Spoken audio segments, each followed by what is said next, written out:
Welcome back to Talk to AiLA, the podcast where we bridge the gap between artificial intelligence and real-world applications. I'm your host, Paul Lieberman, and today we're diving into a topic that's as exciting as it is nerve-wracking: artificial intelligence and protected health information.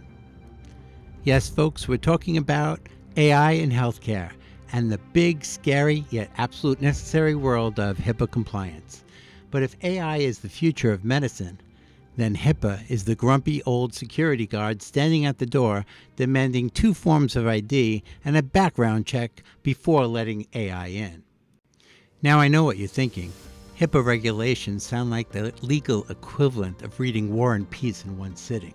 But don't worry, I promise to keep this light, engaging, and maybe even, dare I say, fun.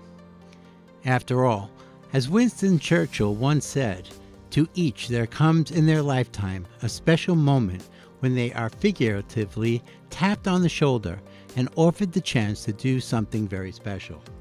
Well, for AI in healthcare, that moment is now. But first, we need to make sure AI doesn't get tackled by a compliance officer before it can change the world. So let's get into it. First things first, what is protected health information? PHI. And why does it need so much protection? PHI is any medical information that can be linked to a specific person. Think names, medical history, test results, prescriptions, basically anything you wouldn't want plastered on a billboard in Times Square. And when AI gets involved, things get tricky because AI needs data to learn. But HIPAA has one golden rule: thou shalt not mishandle patient data. So how do we keep AI both useful and compliant? Let's break it down.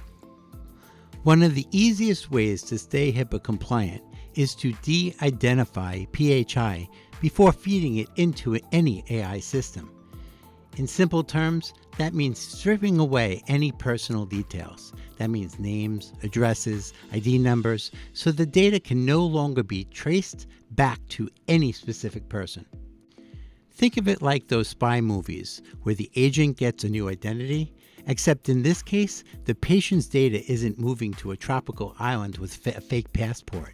It's just getting a digital disguise to keep it safe. Now here's where things get a little interesting. HIPAA actually allows for PHI to be used in research under certain situations. If AI development is categorized as research, then HIPAA makes some allowances. But there's a catch. Either you get explicit patient consent or meet very strict guidelines. And trust me, the last thing you want to explain to any government official is why your AI project is skirting the rules. They have very expensive penalties for that kind of thing, and you do not want to get involved. As Voltaire once put it, with great power comes great responsibility. And in AI's case, that responsibility includes not getting sued. If you're working with an outside AI vendor to process PHI, you need a business associate agreement, otherwise known as a BAA. Think of it like a prenup between a healthcare provider and the AI company. It legally ensures that both parties will treat PHI with the same level of caution as a bomb disposal expert handling a live grenade. Without a BAA, things can get messy fast, and nobody wants to be in the headlines for a data breach just because they forgot to dot their legal I's and cross their compliance T's. If full de-identification isn't possible, HIPAA allows the use of limited data sets, data that still has some identifiable information, but with strict rules on how it can be used. It's kind of like letting AI take a peek behind the curtain, but only with supervision. No sneaky data mining allowed. Now here's the kicker. HIPAA doesn't actually have specific AI guidelines. That means healthcare providers and AI developers are left to interpret existing rules and apply them to AI-driven initiatives. It's like being handed a recipe with no measurements. You know what the dish is supposed to be, but you're kind of guessing at the proportions.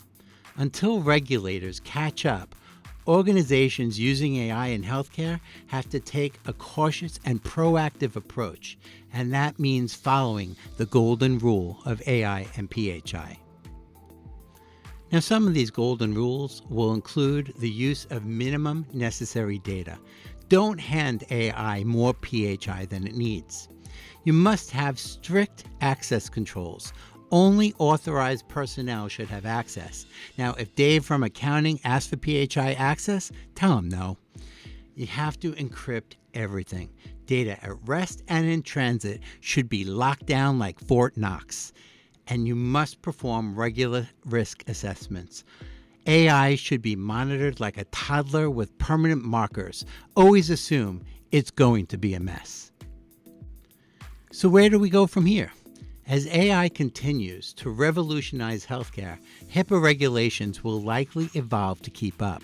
But until then, AI developers and healthcare providers need to play it safe, play it smart, and most importantly, play by the rules. Because when it comes to AI and PHI, there is no margin for error.